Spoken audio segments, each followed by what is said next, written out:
Razmerlarda birinchi dilinalardan boshlaysiz. Yani yonidan qo'yasizda, dapog'i uzunligini o'lchaysiz. 150, 160 kablok bilan birga o'lchaysiz. Undan keyin yozasiz.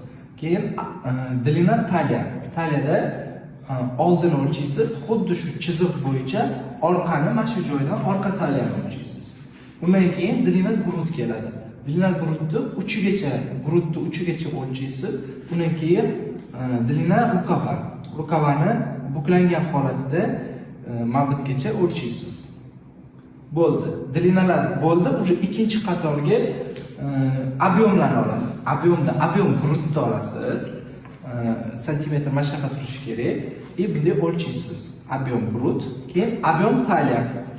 Объем talyani olasiz. Ikkita barmog'ingiz kirib turgan bo'lishi kerak. Объем talyadan keyin объем byodrani olasiz.